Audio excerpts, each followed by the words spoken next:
Welcome to More to the Story.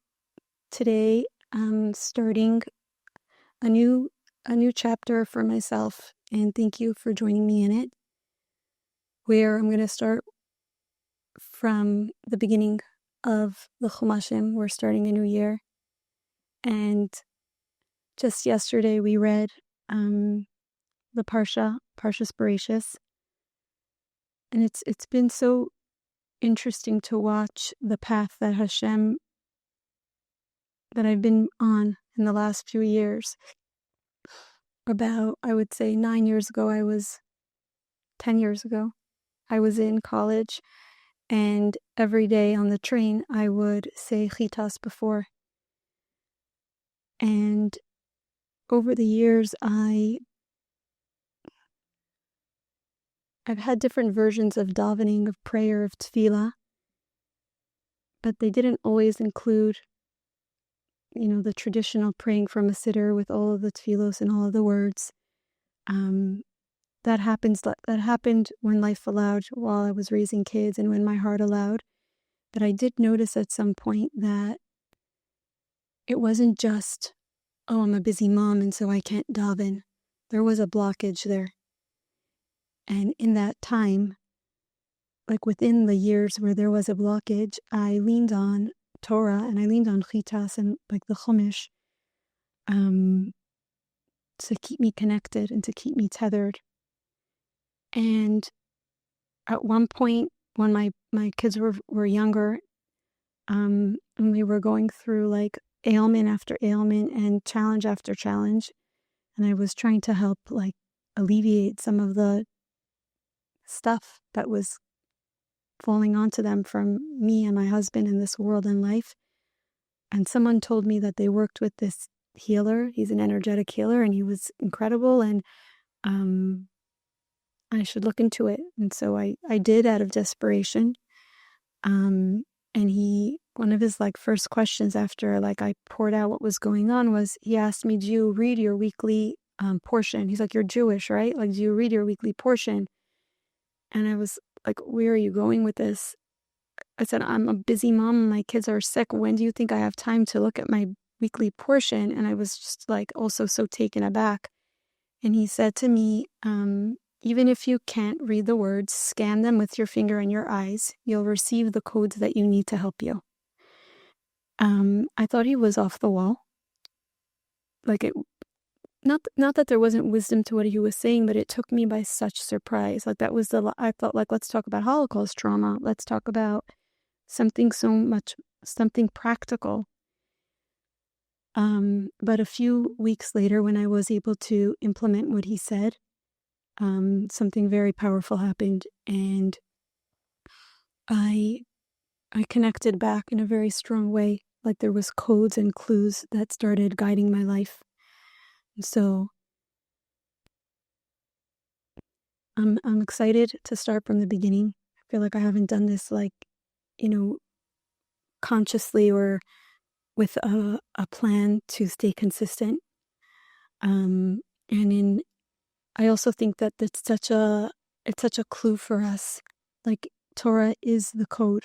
It's like the number one portal of code. And it's so interesting that we read on the Parsha at such a hectic time. It's after a month of like going in and out of holidays. And usually, unless Rosh Hashanah falls out on a Sunday, if that's even possible, you're already getting a compromised week to study the portion. And so technically, we only had, today is Thursday, so yesterday, Wednesday, Thursday, Friday, to delve into a very, very long, a very, very complicated, and a very mysterious Parsha. And I remember when I heard the Torah being read last year in our shul at the House of More, my brother-in-law read the Parsha, and thank God my children were happily playing, and I was present, and I was like reading it as though I was hearing it for the first time, and things were flashing at me. And I remember thinking then, the codes are here. The codes are here. Like, in the 7 days of creation, right? This Parsha starts off with Shishas Yimei Bereshit, the 6 days of creation, and then how Shabbos was created, or really like how Hashem withheld himself, and there Shabbos emerged almost. It's like that moment of iskafia, of the masculine that gave space for Hashem's feminine and Shabbos and Mashiach to come and be created, and in this realm. And then from there it goes on to talk about Adam and Chava and Chiti Tadas, the mysteries surrounding the good and the bad and choice and temptation and rape with the snake and Chava. And then it moves on to the sibling rivalry between Cain and Hevel, the brothers who feel like Hashem is showing favoritism towards one and is so hurt by that they're willing to kill their own sibling. And how, like, we're told from the get-go, like really, really from the beginning, if anybody has shame around the complexities of sibling rivalry, like the two first brothers that were ever created had a hard time. Like it was never supposed to be easy and simple. Like it never was supposed to be, a mother wishing, can't my children just get along? And that would be so, I think, like siblings getting along with the experience of the one sibling having to suppress their truth, right? Just so there's peace, like there's peace on a top, like a superficial layer. But then you look beneath the ground and each child is just trying to please their parent. And so they're burying their voices and their needs and their truth. And then like true peace in a home between brothers would look like, conflict support, giving space for each of the children to be able to express their truth and the strength to hear another sibling angry at you and what comes up in you and how you move through that. And so that's what, really stood out to me with Cain and Hevel.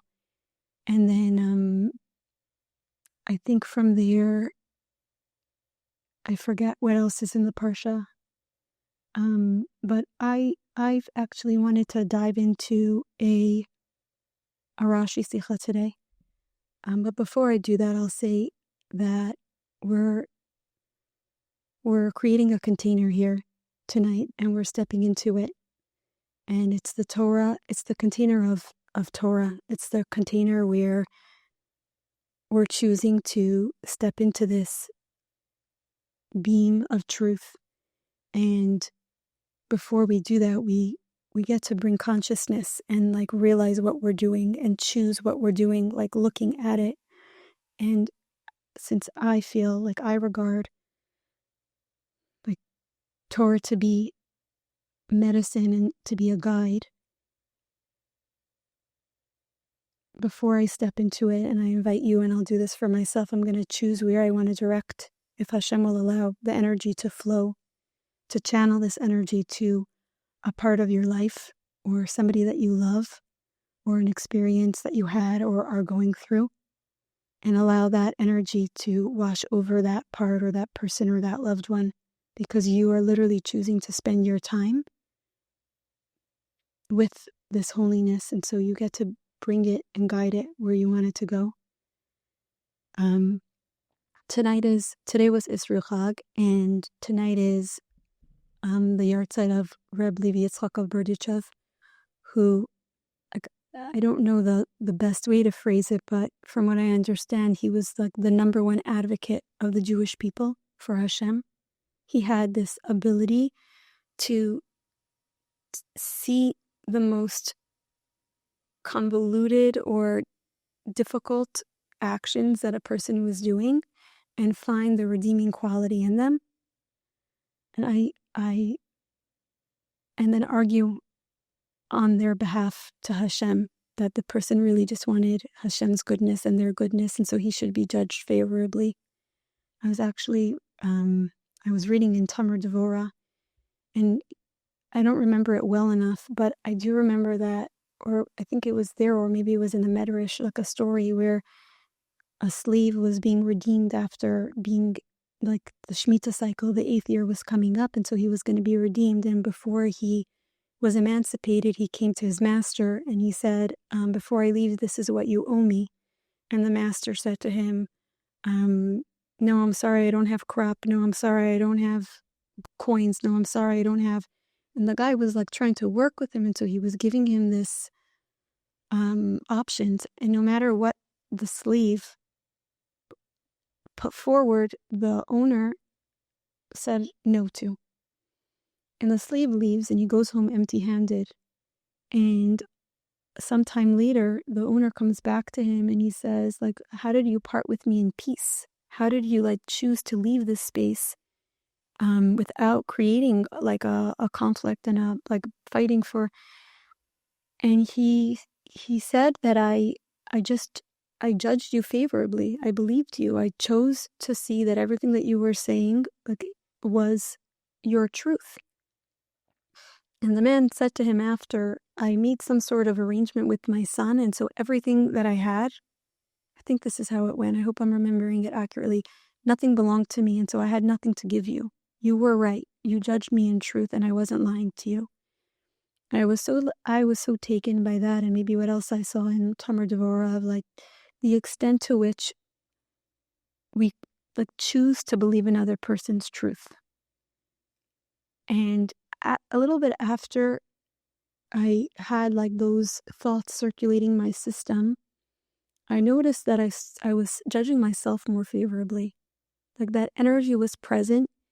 And when I felt this voice of judgment, and also this voice of maybe my intentions were pure, or like when there was some doubt around it, or I noticed that I was really able to tap into seeing myself and encouraging myself to see myself in a positive light. And then like that trickles down into the way I see my children, and seeing like when I'm helping them with their conflict resolution between them, and I have the opportunity to tell them like, oh, I see she was saying, and like seeing it in the positive, all because this energy of seeing things with kindness and with giving somebody the benefit of the doubt is present in my system, and so it's available to me to use. And so tonight is the yard side of Rebbe Levi Yitzchak, and that energy is so present, and it's such a gift to tap into and to invite into your life. And it's also, my mom told me, I was chatting with her today, it's the yard side of my grandfather's mother, and my grandfather was and is the source of so much support in my life. He passed away, I think 10 years ago, and in real time, and even now after, he gives me so much. He gave and gives me so much connection to Torah in such a kind, loving way. And his mother passed away when he was very, very young, so I don't know much about her, but I also feel her presence in my life. So I'm dedicating some of this Torah to her, wherever it's meant to go. And lastly, this week was the yahrzeit of my cousin, and he passed away when he was 26. His name is David Cement, Yitzchak David Shalom Ben Menachem Mendel, and he was a little older than me, and so I lived life like I grew up among him, like alongside him. He was a playmate, and I won't talk about him today so much, but I'll say that at one point I was talking to his mom, my aunt, and I was fresh off of a medicine journey, and there was a lot of truth and clarity pumping through my veins.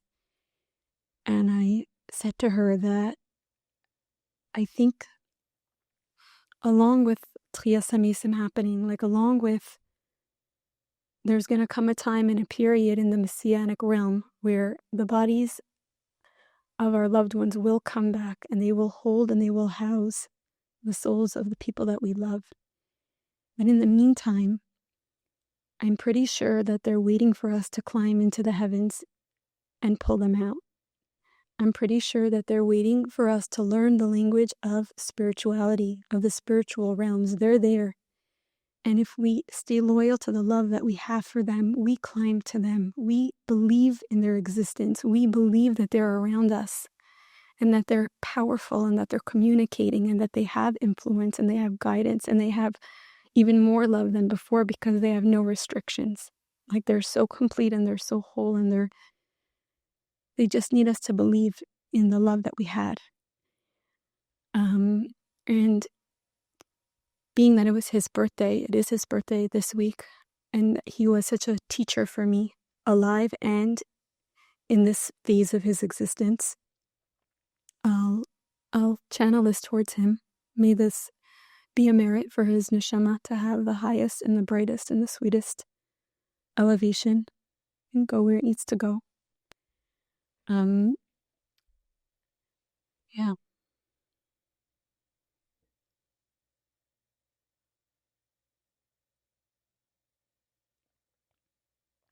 So this is a Rashi Sicha from the Rebbe on Parshas, on this Parsha of Bereshit.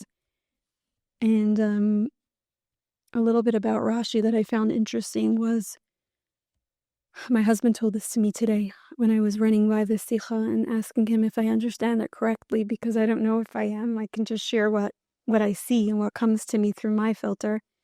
He told me that before Rashi sat down to write his commentary on the Torah, he fasted 613 fasts and then embarked on this mission to write the most simple, basic understanding that even a child should be able to approach Torah and understand what he's reading.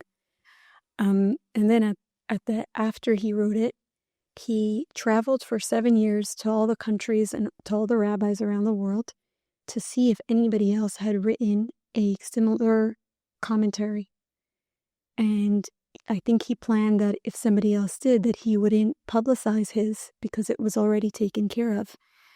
And only after he ascertained that he was the first to approach this, did he release his commentary. My husband told me that when he did, Moshe Rabbeinu came to Rashi and thanked him and said, Yashar Kaichacha, that you wrote this explanation on the Torah that I brought down. And so this Rashi Sicha that the Rebbe goes into, it asks a question. It's also the first Rashi on the entire Torah. And being that Rashi did not write an introduction to his teaching, the Rebbe treats this Rashi as an introduction.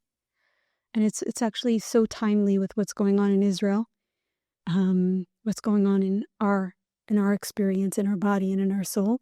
And so it was exciting to open this up and to know this is what I want to teach. Even though I don't feel like I have a strong enough grasp on this, I could learn this so many more times before I'm comfortable to sit in front of you and say this is what the Rebbe said. I'm going with what I do understand and what I do know and what's been coming up for me.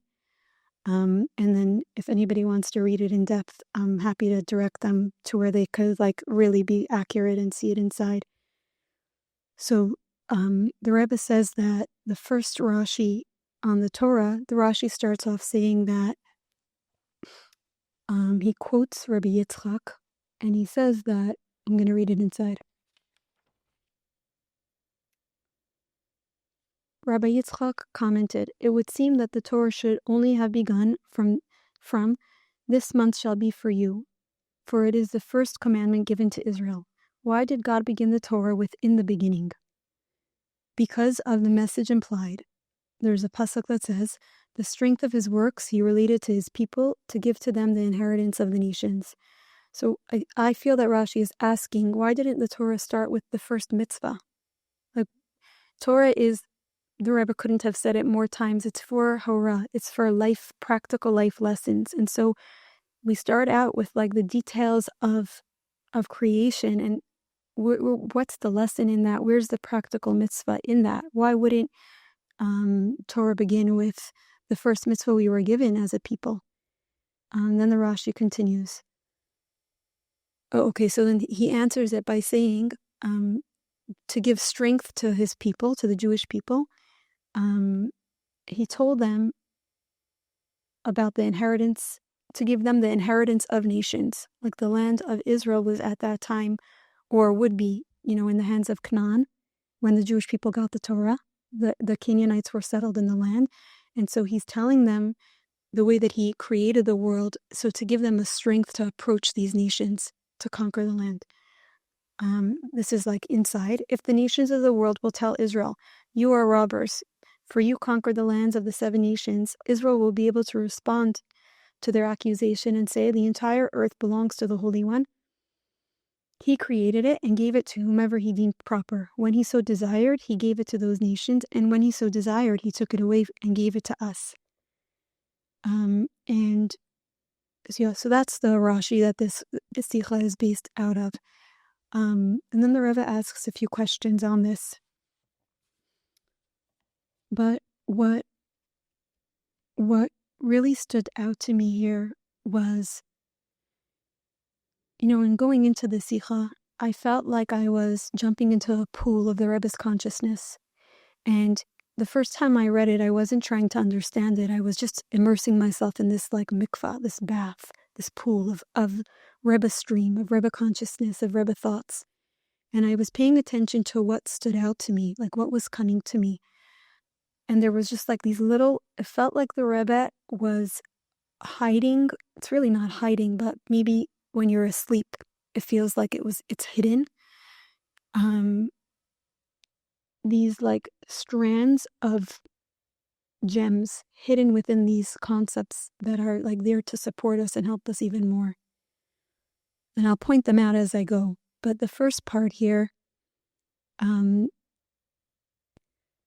this gift that the Rebbe brings straight up here, the Rebbe talks about how when a person is going to try to enter into their Eretz Yisrael, just like the Jewish people tried to enter into their land, and the spies came and they said, we're not able to do this. We can't conquer our land. It's not an attainable goal, right? We all have parts that are not confident in our own ability to enter into our body, to enter back into our body and to receive our soul back and to bring it out. And then the journey starts. There's all of these voices that we find, like we come home into our land, into our body, into our Eretz Yisrael, and we hear all of these protectors and all of these parts and all of these accusations and this back and forth it's the voices of the 7 nations. It's the voices of klipa, of shells and husks and levels and layers of concealment. Like when you start on your healing journey and you start being present and paying attention to what voices are operating in your system, you're hearing the voices of the 7 nations. And the first Rashi is telling you, you're not crazy. Like the voices are going to try to tell you, you're the only one experiencing this. You're the only one going through this. Because they want you to believe that, you're not wanted. God doesn't want you to come into your land. Everybody else might have a way, but this, or maybe not even everybody else, but like there's this battle definitely towards like keeping us lonely and isolated. But also the Rebbe explains that Rashi doesn't have an introduction, and this is his first commentary on the Torah, on the entire Torah. And what does he choose to tell us? Like what is standing in as his introduction? It's telling us that Hashem gave us a strength that we're going to need. We receive the strength in knowing how Hashem created the world and knowing about the Sheshes Yemei Bereshit, going through how Hashem created the world, and in the Torah telling us, like Higid, like to tell us the story. It's giving the Jewish people this strength that they're going to need. Why? Because there's going to come a time very, very, very soon where the nations are going to accuse the Jewish people of being thieves and robbers and of trying to take away their land. And in order to go about, in order to take them on, we need to know that, number one, Hashem created this world. Like, that needs to be a firm truth that we know. And Rashi says that, like, Hashem created the world. And we also need to know that, and this the Rebbe says, a person should not be alarmed when confronted by opposition. Like Rashi is telling us from the get-go, you're coming into this world, you're starting a new year, you're going on your journey, and you're going to have nations come attack you, and they're going to call you thieves and robbers and liars. And very often, when a person is on their journey, they'll feel very disloyal to older parts of themselves, to older versions of themselves. And they'll hear a battle of like, what right do you have to leave me and move on? What right do you have to go into your higher realms, into your higher consciousness, and into your soul space? And the world will tell them that. Everything about our culture and almost everything about our world tells us, like, you have no right to your land. We can see what's going on in Israel with how much opposition there is and how much we have to argue that God created the world and he gets to choose. It says he desired who to give it to, and when he so desired, he took it away from them and he gave it to us. What was coming up for me when I was reading this Rashi, which was like different from the way I think the Rebbe was trying to explain it, was that if I'm uncertain that Hashem created the world, and I'm uncertain of what Hashem wants regarding the land of Israel, everything about my reality is going to be shaky.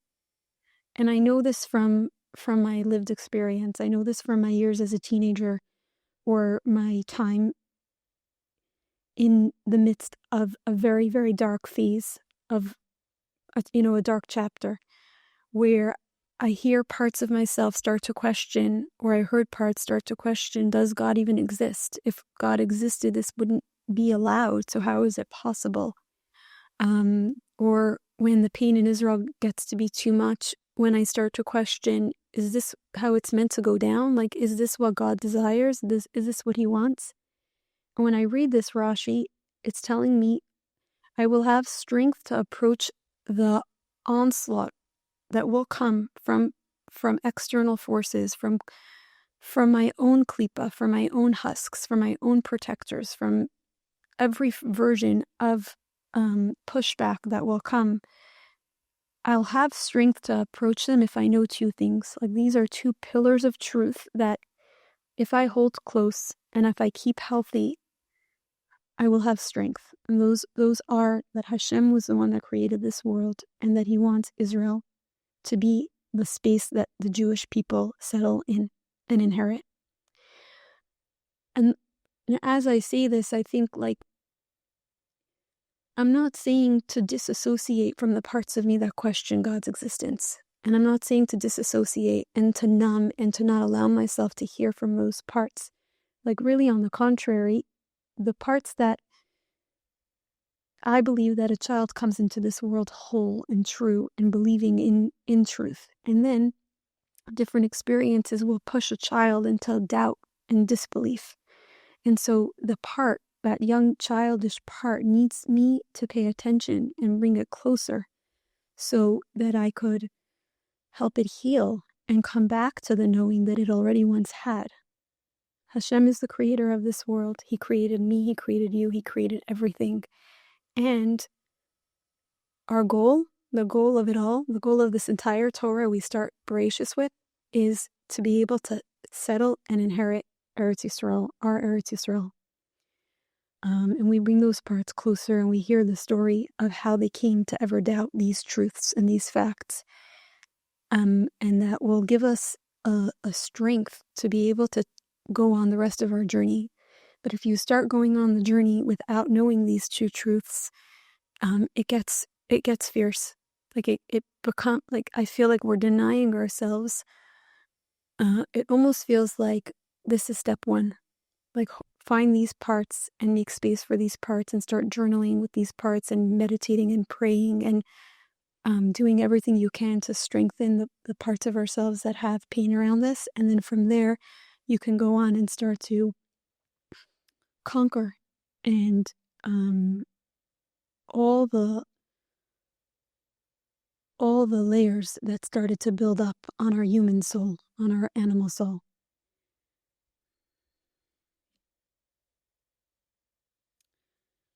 And from here, I hope I said the part where the Rebbe says, like, a person should not be alarmed when they start noticing and realizing how much resistance and klipa and darkness and noise and voices they hear.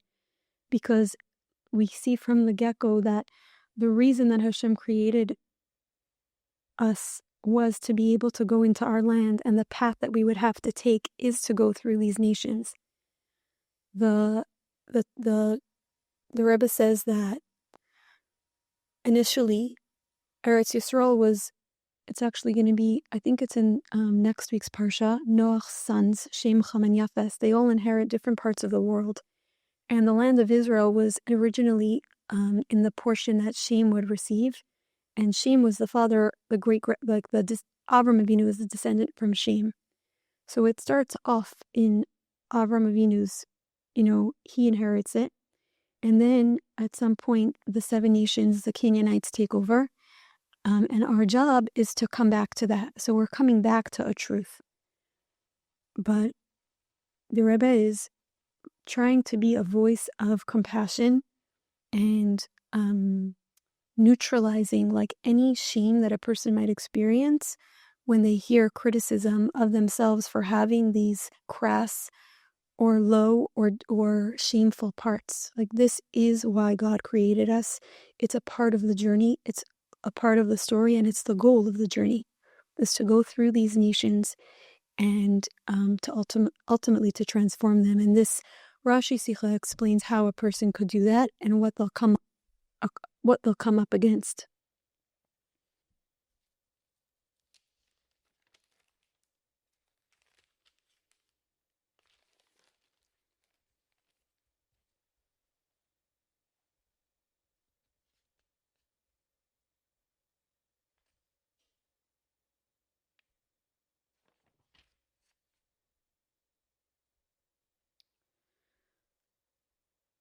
The Rebbe continues and says, he goes into understanding what Eretz Yisrael is, the land of Israel. And there's a lot that's said here, and I won't go through all of it, but as I sat with, the first thing he says is that the eyes of Hashem never leave the land of Israel. From the beginning of the year to the end of the year, Hashem's eyes are always looking at Israel. His presence is always there. And it also says that his providence, which I see as like his supervision, is focused on Israel in a revealed manner more than anywhere else in the world. His light is felt more there. And there's a pasuk that the Rebbe brings in where he says that the eyes of God, your Lord, survey it constantly and inherently. And because God's eyes can't see, it says, God is of pure eyes, incapable of seeing evil. And so if God's eyes are constantly fixed onto the land of Israel, it means that he's not capable of seeing evil, which means that evil is not inherent to the land of Israel. It's a temporary situation. It's a part of the process. And what I see in that is like what I saw in the Maimer Kayin Balmon, and here like from the Tzemach Tzedek, and the Rebbe is trying to tell you that darkness does not exist. It does not have a true identity. It is feeding off of us. It is feeding off of the light, and it has no real substance and no real form and no real right to live. Like as we go through life, and we don't, as a child, if we don't feel safe or we don't feel heard or seen or loved, we put on like different garments to protect and comfort ourselves, and like we take on different beliefs, and we distance certain parts so we don't have to feel their embarrassment or their pain. And those are literally like different layers of klipa coming on top and coming on top and coming on top. And at a certain point, it could come to a point where you literally can't see or feel or hear your own soul inside of you, because you're so layered and layered up. And when you get tapped on the shoulder by God and Hashem says, like, come, it's time for you to know your soul. It's time for you to get reacquainted with your soul. And you slowly start peeling away at the layers that came onto us, right?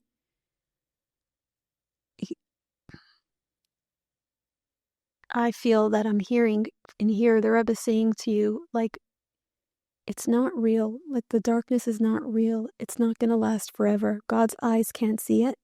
And so it cannot be that it will last forever. The pain that came on, like, you're going to witness it, you're going to hold it, and it's going to move on. It's not a permanent experience. It's going to be uncomfortable and you're going to work through it, but it doesn't have a real life source on its own. It's a parasite and it's leeching and mooching off of our light, but for a time. And eventually, with our avoda and our work and us being a partner with Hashem, we're going to be able to transform that nation, that part, into its true source, which is light. We're going to reveal the light. But more than that, like when the Rebbe came in here and he was speaking about the land of Israel, and I was feeling that, like, I'm not understanding something here, and I just, like, closed my eyes and I sat with this, and what came to me was, in this, the Maimer Kayin Balmom, the Tzemach Tzedek speaks about the moon, and he tells you that the moon is a metaphor to understanding God. You can't understand God, but if you study the moon, you'll understand parts of how God operates, right? And so what the moon is to Malchus, what Shabbos is to the feminine, like the feminine is a mystery, but the laws of Shabbos and the tradition of how the Jewish people kept Shabbos throughout time, that's here in this world. We can analyze that. We can discern that. We can compare, contrast, touch that. And so we learn about the feminine from knowing about Shabbos, right? So I was like going through this, like, what the moon is to Malchus, what Shabbos is to the feminine, Eretz Yisrael is to Mashiach, the land of Israel is to Mashiach. And in understanding and discerning the inherent truths about Israel and the experiences that surrounded the land of Israel to date, we can understand about the messianic time period and the realm of Mashiach. And I feel like that's like an opening to me learning and knowing so much. But to put that in like the formula that the Rebbe has here in this Sikha, over here the Rebbe is saying that Israel is the land that Hashem's presence and eyes never leave. Israel is the land that, and about God, that he cannot see darkness. And so that's telling us a clue about like how much time Klippa's going to have here. It also speaks about how Israel represents the doing of Torah and mitzvos at a perfect state. Like there's a level of perfection that Eretz Yisrael represents. And that's also what we know about Mashiach. We're going to be engaged in a relationship with Hashem of perfection. And when I was sitting with that and like holding that, what does that mean? What does perfection mean? What does doing Torah and mitzvahs perfectly mean? Because as a teenager learning those concepts, it felt very heavy and very difficult to grasp. And for today, the way I understand that, it means that my entire soul will be guiding my divine service. Like right now, I'm like vacillating between my animal soul, my godly soul, my animal soul, my godly soul. Whereas Mashiach is this time period where I held the parts that form my human experience, my animal soul, my grandparents' stories, my great-grandparents' stories, the generations of human survival. And I held them with so much love and so much compassion that slowly that human part said, okay, you can climb consciousness now. You saw me, you were with me, you held me, you're ready to move on. I feel seen, I feel heard, I feel complete. I feel like you are forming this link in the chain of Jewish history, and you're providing the testimony that I needed you to, the eidos, that I needed you to, and now I release you and you can go climb higher, go higher into your soul. And that's how that's how I'm experiencing the understanding of serving Hashem perfectly, with like showing up to Torah and mitzvahs perfectly. I need all of my soul to do that. Like, you need all parts of yourself to be online and present to do that. That's how I'm understanding it. And so the land of Israel, like Eretz Yisrael, and the time period of Mashiach is this space where my entire identity is my godly soul. I am a portal for God, and the channel is open, and I have communication and receiving and like total surrender. Like, there's no agenda and there's no ego, because the ego was so held and hurt and healed. The Rebbe points out that Eretz Yisrael, like, why is it called Eretz Yisrael? Because that specific land in the physical realm desired, Eretz from the root word of ratzon, like retzah, to want.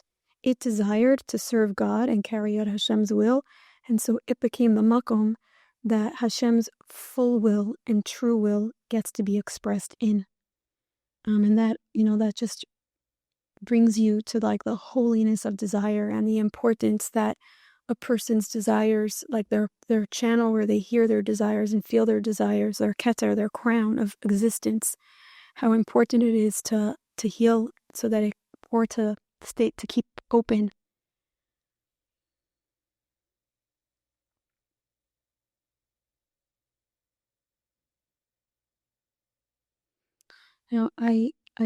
I'll segue into like the conquering of the land, right?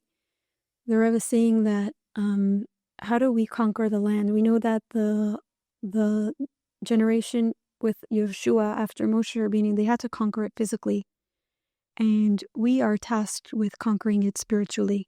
Like, they showed us a map in the physical realm, and now we're doing the same service, the same on a spiritual level, on a personal level. Like, noticing that spiritual and personal could be intertwined, like they could be a trade-off for each other.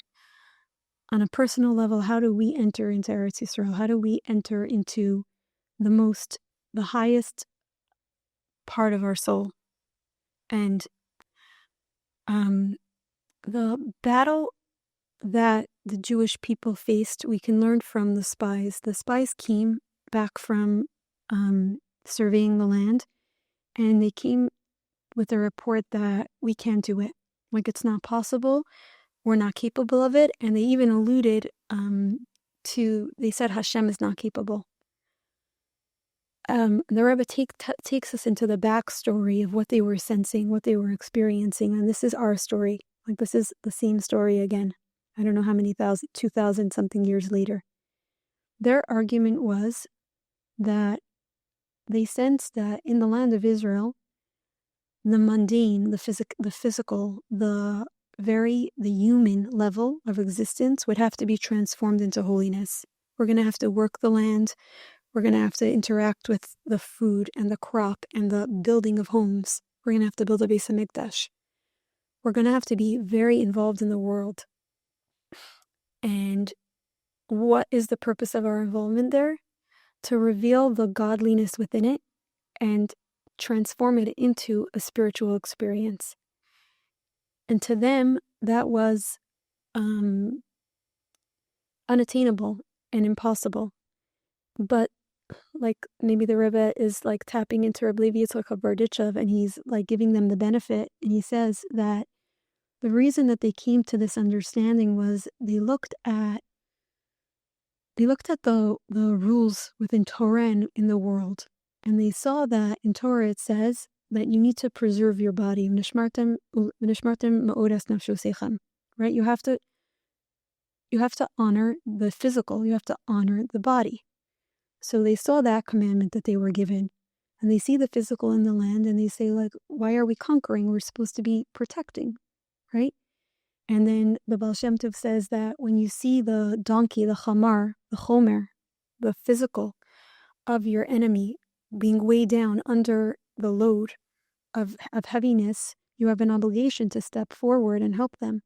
And so again, they see like this inherent respect that we're supposed to have towards the physical. And then the Maggid has a teaching that says that when there's a small hole in the body, it's a representation of a large hole in the soul.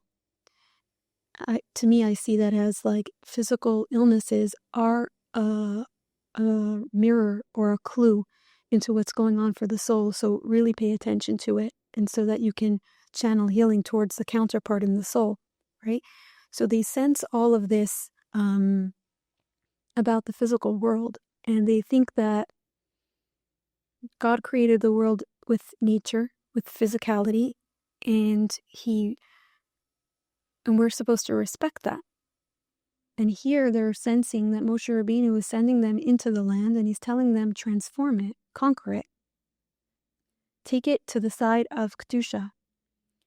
And here, in this reading of the Parsha, we're given like our marching orders, or like the clarity and the goal of what we're here to be doing, like what's left to be doing. And the Rebbe says this like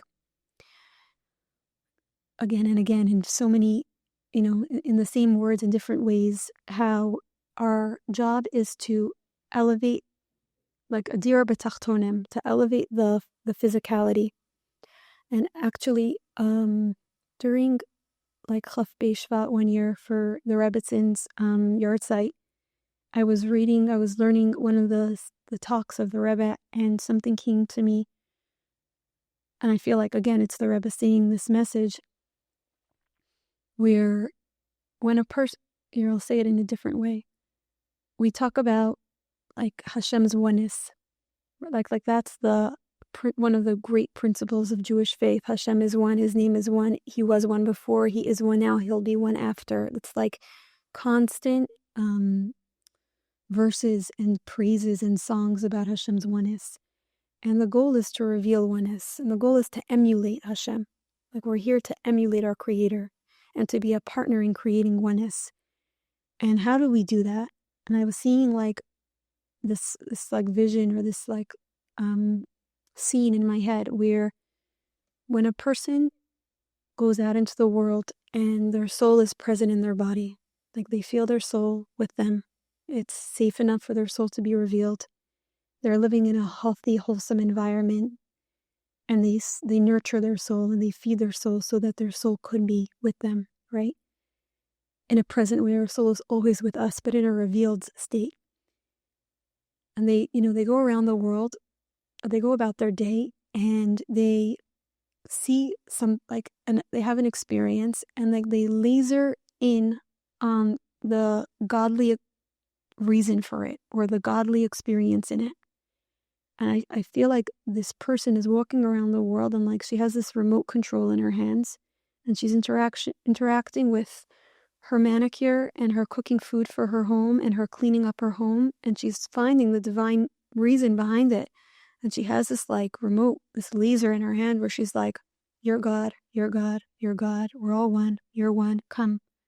Like, you thought you were other, you thought you were mundane, you thought cleaning up a home was so separate from godliness.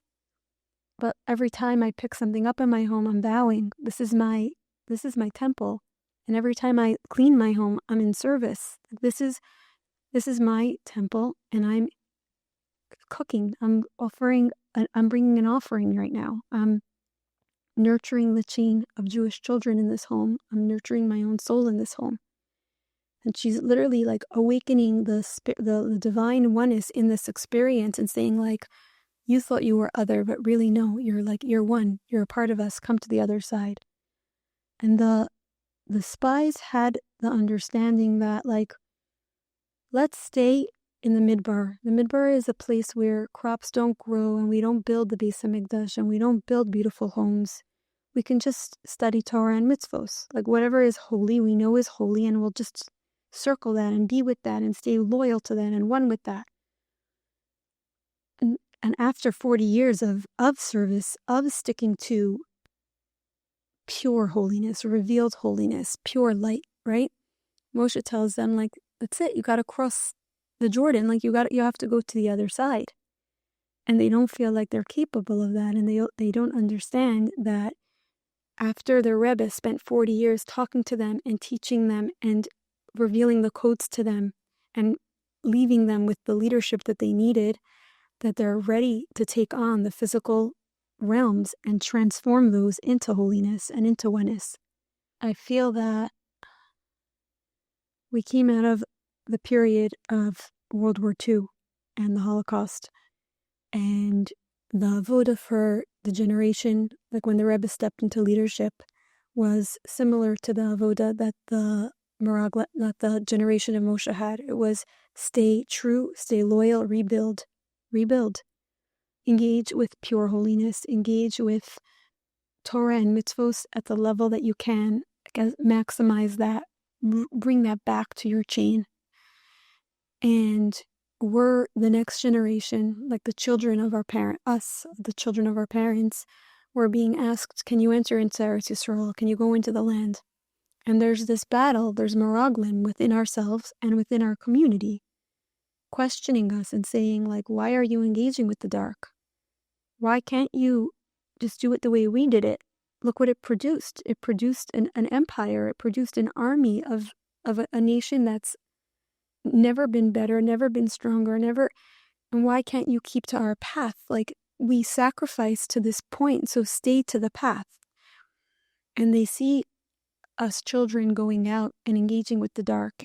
And the dark means the mundane. It means the realms that are not strictly defined as Tuma and Tara, like Gimel, like it's Klipas Noga versus Shalosh Klipas Hatmeos and like Tara. Like there's this space that exists between right and wrong. It's the gray. It's life in between.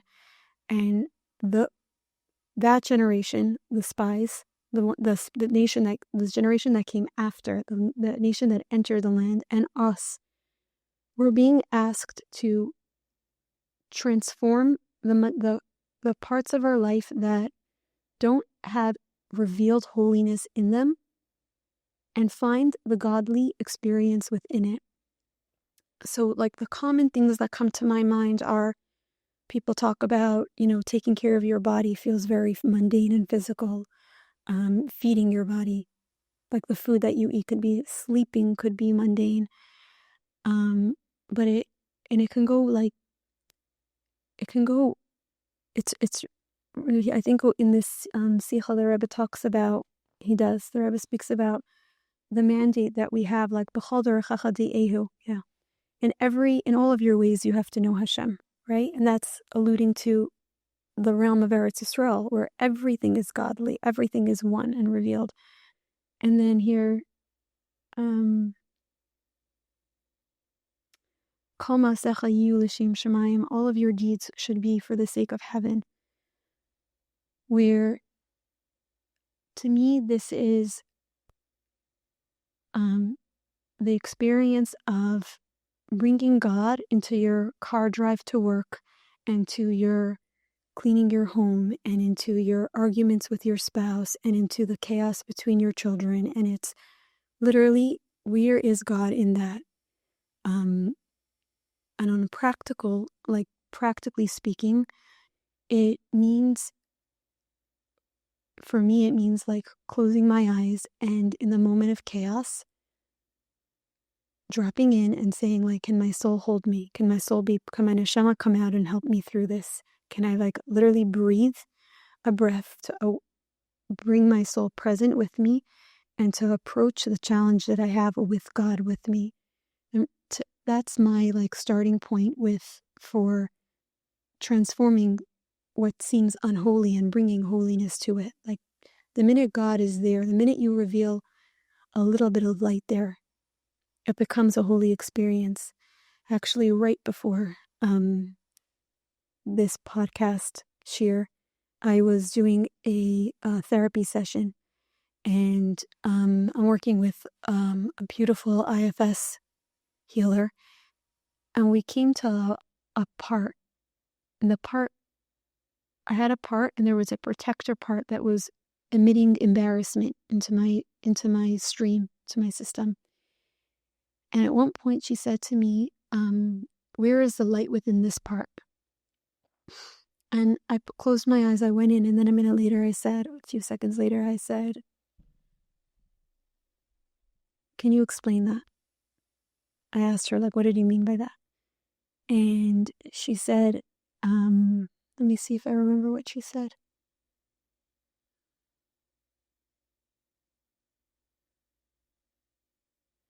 I think she mentioned, like, this part feels very closed off from the light. And she can't sense the light in it. It was a new experience. I'd never worked with a protector that was so fierce that there was no, like, light revealed in it.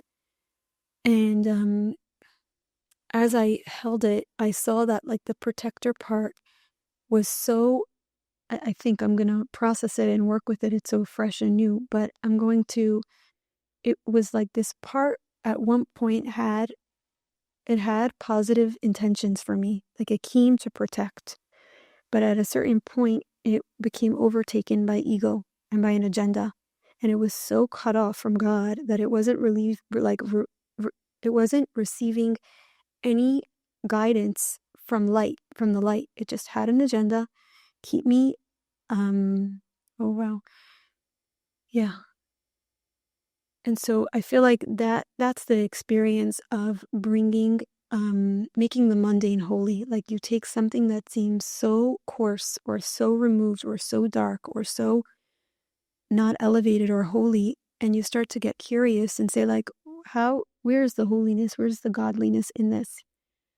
I'll push myself to share that a few weeks ago, somebody was at my Shabbos table, and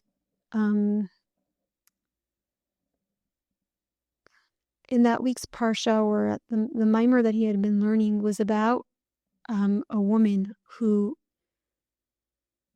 gets raped in the outside of the city walls, and if she called out or if she didn't call out, and what it means if she called out, and what does it mean, like, halachically, what's the status of a woman who didn't call out for help, or versus what's the status if she did.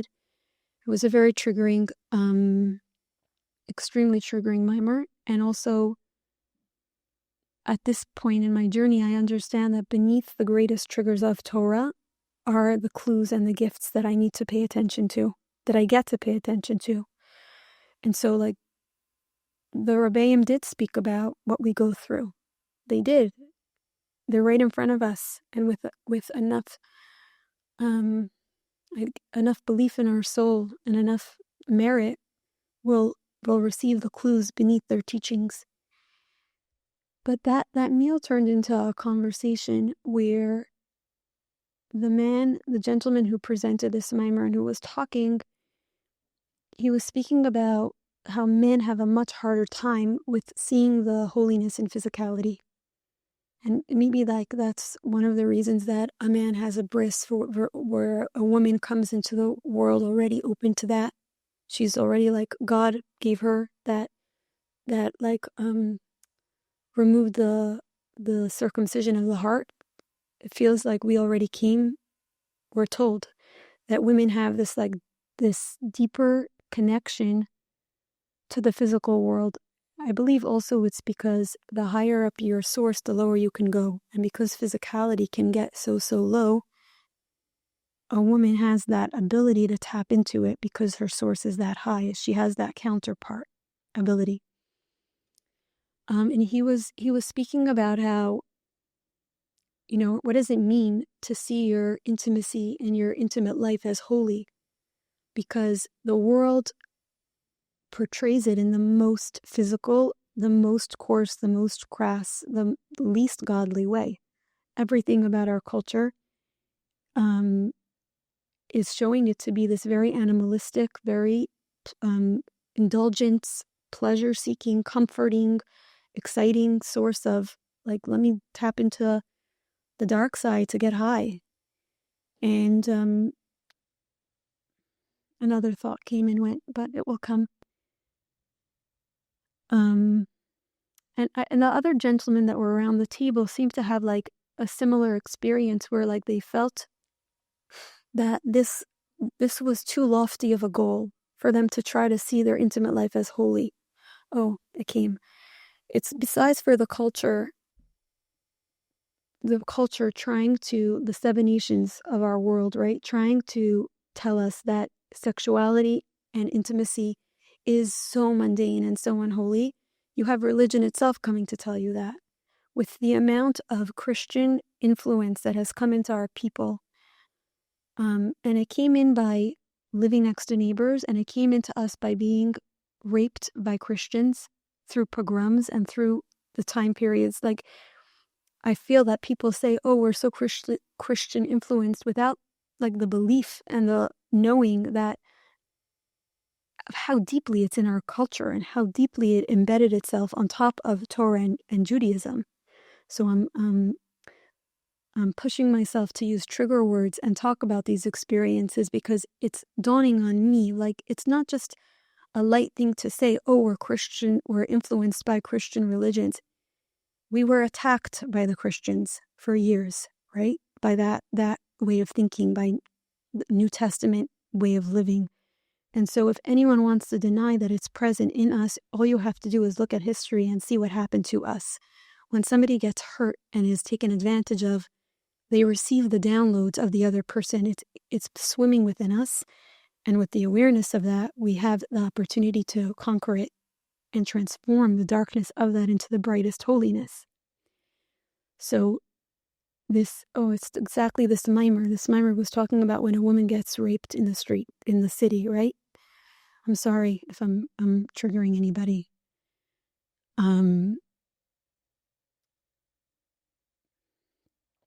And I was hearing from this man, I was hearing from the person next to him, and I saw like this person was saying like, I need to keep my past prior to my marriage sectioned off. Like, it needs to be, it was so mundane, it was so physical. I don't feel like I have the tools that I need to redeem them, to reveal the godliness in them and to elevate them.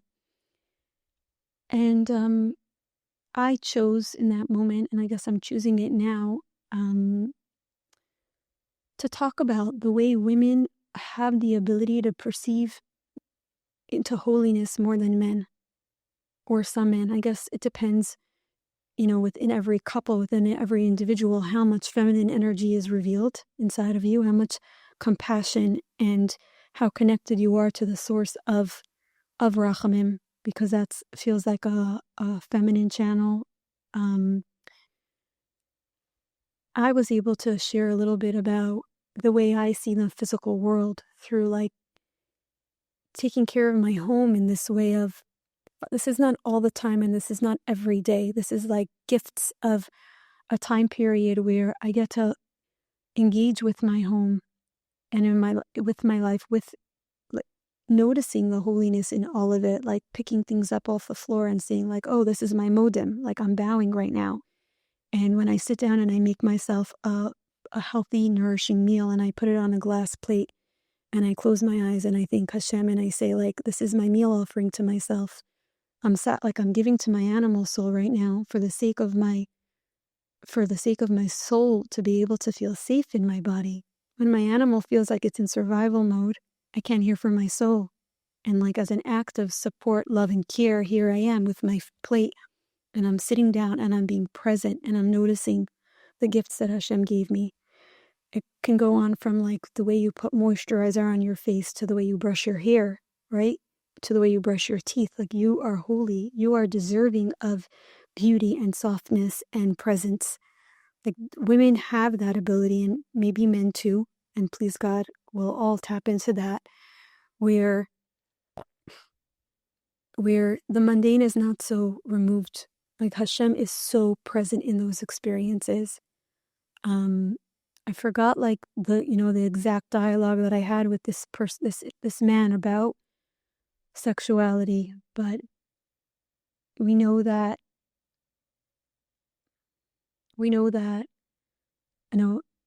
once a year the Kohen Gadol was entered into the Kodesh HaKodashim, into the Holy of Holies, and he wasn't allowed to enter unless he was married, unless he was engaged physically with a Jewish woman, and they had a woman as a stand-in wife. Like in the event that the woman married to the Kohen Gadol would pass away, there was a woman ready, because there's like, I think 3 or 7 days prior to Yom Kippur, the Kohen Gadol was preparing.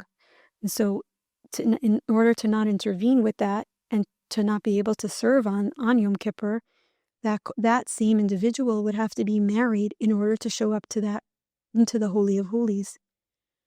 Again, something came. I remember learning that if a couple were, a couple that were married, unfortunately, if their marriage drifted to this place of so much distance and so much contempt with each other, between each other, and they came to this place of there's no more intimacy, we're no longer being intimate with each other, halachically, they're no longer allowed to live under the same roof. Like, a Jewish marriage operates under the premise that the couple is engaging in sexual relationships. And there, everybody can look into why that is or what that is. But from my understanding, sexuality is the portal of truth. If we're being honest with our parts and we're hearing from our parts and we're hearing the way they react to our spouse coming near us or not coming near us, or everything that can go down there, there's nothing like that portal that will highlight what is going on within ourselves, within our soul.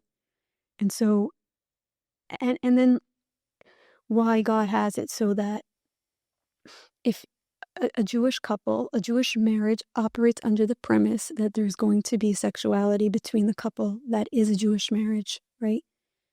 And so, I'll leave it at that with, I don't remember like the play-by-play between myself and this individual, but it was just me expressing the holiness of that portal and of that channel, the need for it, the respect towards it, and the God, like really, really the godliness in it. And I would say that if you can't find the godliness in that portal, it's because there's so many layers on top of it. There's so much trauma. There's so much shame. There's so much of a history there. And the way we can reveal the holiness is by calling on our soul and strengthening ourselves to be able to hold layer after layer. And I know that it can feel like a daunting task to approach a person's, the layers that came onto our sexuality. Like it can feel like an impossible task. And for that, like, it's important to remember that Hashem tells us that if we open for him in opening the size of a sewing needle, he'll open for us a space as wide as a banquet hall. Like, we step into position, we step into prayer, we step into intention, and we start and we try. And then Hashem shows up and he guides us and he helps us into the next step and the next step and layer after layer.